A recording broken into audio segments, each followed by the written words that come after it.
Assalamualaikum warahmatullahi wabarakatuh. Tema hari ini kita membahas trilema Epikurus. Tahap pertama kita akan membahas poin pertama dulu, yaitu Tuhan maha mau atau maha berkehendak, tetapi tidak mampu mencegah kejahatan.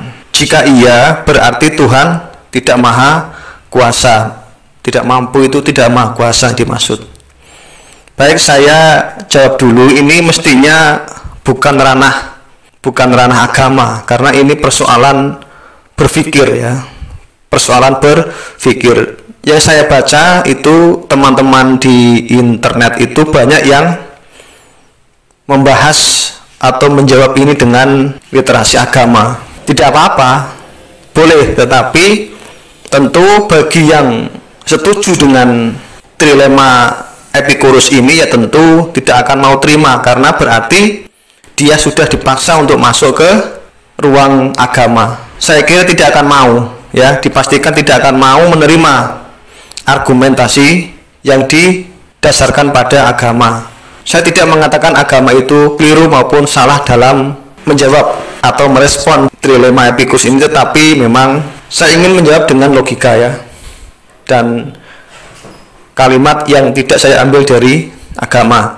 Pertama, Tuhan maha berkehendak, atau Tuhan maha mau, atau Tuhan mau lah kita katakan. Tapi kenyataannya di dunia ini masih banyak terjadi kejahatan.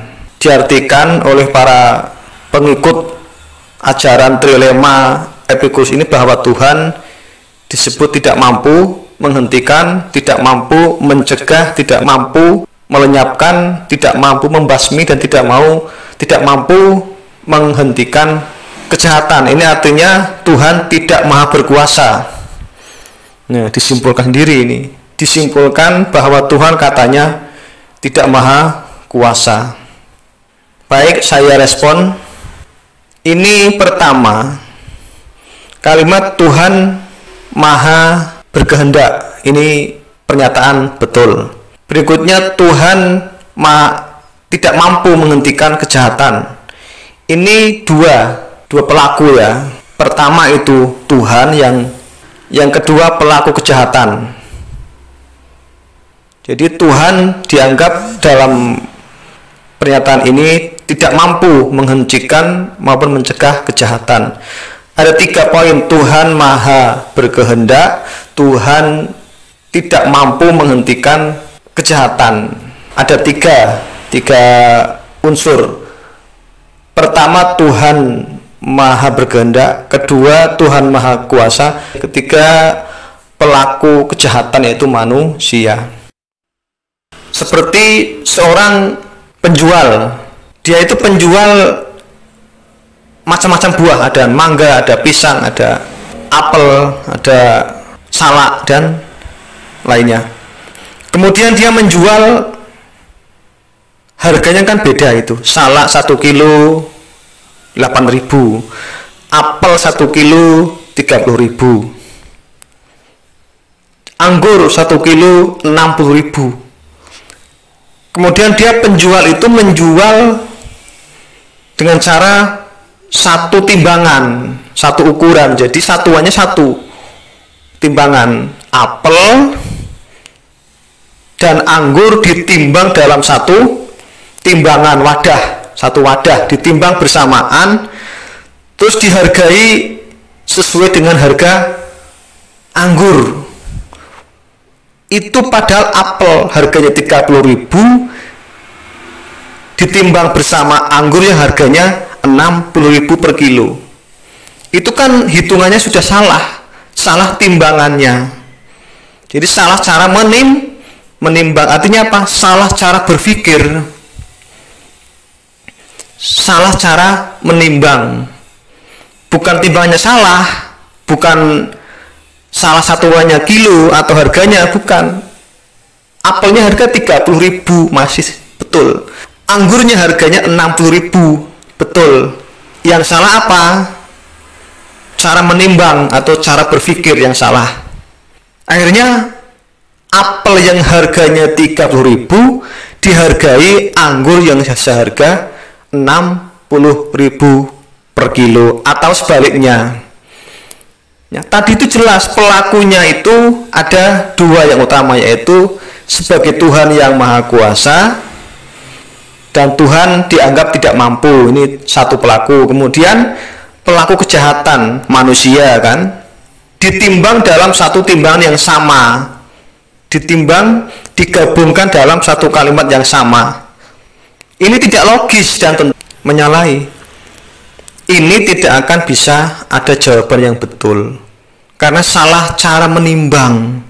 Apel harganya 30.000 ditimbang dalam satu wadah dengan anggur yang harganya per kilo 60.000, dijual ke pembeli harganya 60.000 seharga anggur, apelnya harganya 60.000 jadinya kan tidak tetap apel kan, dan itu kan harganya kan kacau, harganya kacau.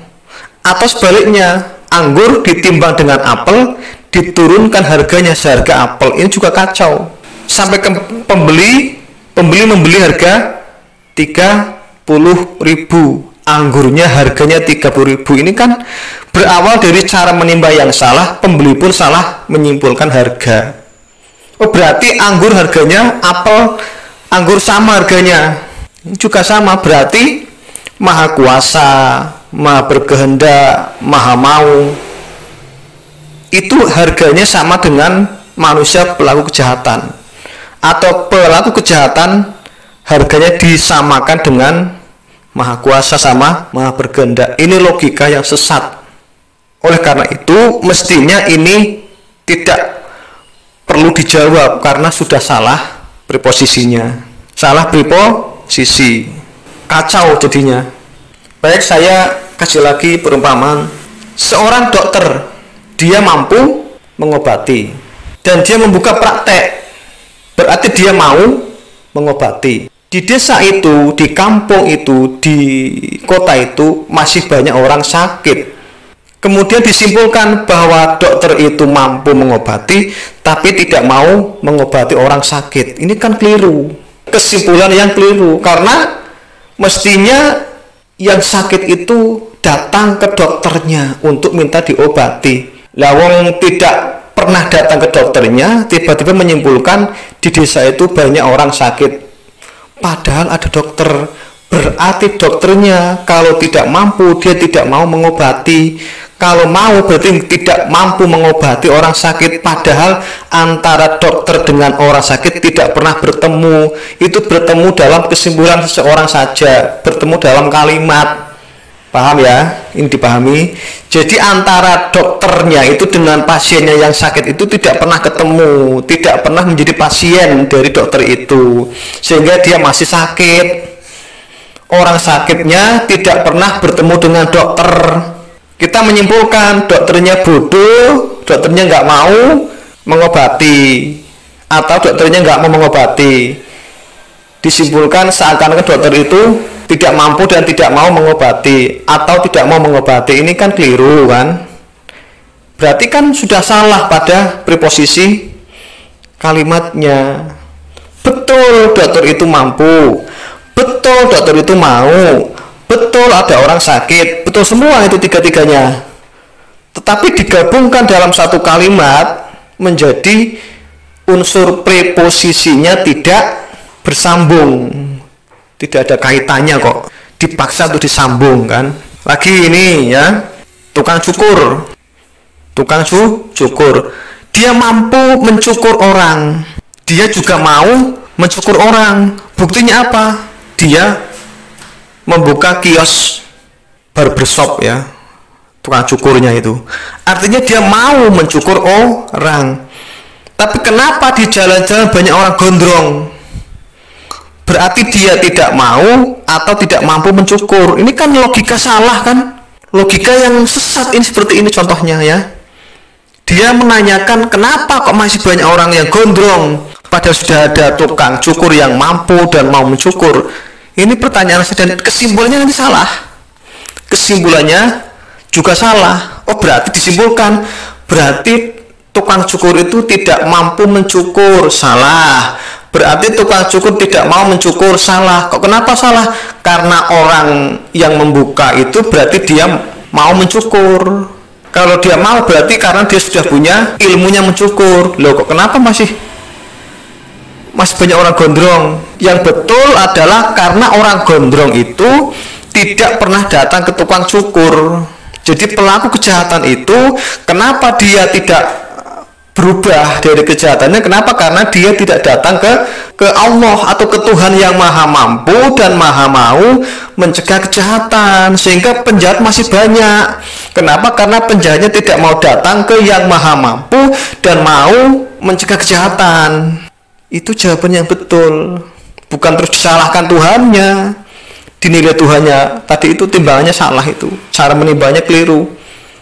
Apel 30.000 ditimbang bareng anggur 60.000, harganya dihargai anggur atau apel, itu kacau kan. Lagi kan tadi dokter, tukang cukur sama ini bengkel ya, tukang bengkel. Seorang yang sudah mampu ilmu perbengkelan, dia membuka layanan bengkel di desanya atau di kampungnya. Di sana itu, di kampung itu masih banyak Honda rusak, motor rusak ya. Disimpulkan berarti tukang bengkel itu tidak mampu memperbaiki motor atau tidak mau memperbaiki motor. Ini logika keliru, kesimpulannya sesat dan menyesatkan orang lain, karena dia mengajak orang lain juga untuk tidak paham dan bingung. Jadi yang betul adalah mestinya yang punya motor rusak itu datang ke tempat bengkelnya. Dia sudah sekolah perbengkelan, sudah tahu ilmu bengkel, dia mau memperbaiki, buktinya membuka kios bengkel, berarti kan mau memperbaiki dan siap memperbaiki motor yang rusak. Kenapa masih banyak motor rusak? Karena nggak didatangkan, dibawa ke tukang bengkel, ya masih rusak motornya. Itulah trilema Epikurus poin 1 ini yang mestinya tidak perlu kita dibuat bingung ya, karena ini mestinya pertanyaan, kita katakan recehan ya, ini receh ya. Ini pertanyaan dan pernyataan receh, tidak masuk ke, kita katakan spam ini ya, spam logika namanya, spam logika ini. Saya simpulkan bahwa trilema Epikurus ini spam logika, tidak perlu dimasukkan logika karena, dan tidak perlu jadi beban bagi para ahli agama, orang yang tahu tentang agama, karena akan menjadi kacau nantinya. Ini kan kacau kan, ini kan persoalan pemahaman logika yang keliru dijawab menggunakan agama, tambah keliru ya, tambah keliru, semakin jauh dia semakin tidak paham. Teman-teman atau orang yang masih berpegang kepada ajaran trilema Epikurus ini tidak paham akhirnya. Kenapa? Karena dijawab pakai agama. Agama betul, tapi kalau untuk menjawab itu kan tidak tepat, itu pakainya logika. Pisaunya nggak salah, tapi digunakan jangan untuk nyuntik pasien, nggak tepat. Atau pemotong sayuran dikasih suntikan, alat suntik itu untuk nyuntik, katanya untuk motong sayuran nggak bisa, karena nggak akan mempan, suntikannya itu tidak akan nyambung dengan objek yang disuntik, begitu ya. Nah, kita sebagai orang yang berada di depan untuk membimbing masyarakat, kita harus bisa memetakan mana yang pakai logika, mana yang pakai agama. Kalau pakai agama, insya Allah itu pasti betul dan tidak perlu diperdebatkan. Tapi kalau pakai logika, ini masalahnya. Karena banyak di antara kita yang tidak tahu agama, tapi mengait-ngaitkan, membuat pernyataan yang seakan-akan berbau agama. Ini kan seakan-akan baunya agama ini. Tuhan Maha Kuasa itu agama, dari agama. Tuhan Maha Mampu, Maha Berkehendak juga dari agama. Kemudian digabungkan dengan persoalan masyarakat yang tidak ada kaitannya, kecuali memang ada yang mengaitkan. Jadi paham ya kesimpulannya, Tuhan Maha Mampu. Kedua, Tuhan Maha Mau mencegah kejahatan. Ya, betul ini kan? Jadi Tuhan Maha Mampu dan Tuhan Maha Mau mencegah kejahatan. Kenapa masih banyak orang jahat? Karena orang jahatnya tidak datang ke Tuhan untuk minta dibetulkan. Yang tentu Tuhan itu Maha Kuasa dan Maha Mampu untuk mencegah kejahatannya. Dia masih jauh dari Tuhan, ya akhirnya tadi itu orang sakit tidak mau menjadi pasien dokter, ya sakit terus. Motornya rusak, tidak mau ke bengkel, ya motor tidak pernah jadi baik. Orang gondrong tidak pernah datang ke tempat tukang cukur, ya gondrong terus. Bukan salah tukang cukur, bukan salah dokter, bukan salah tukang bengkel motor. Demikian.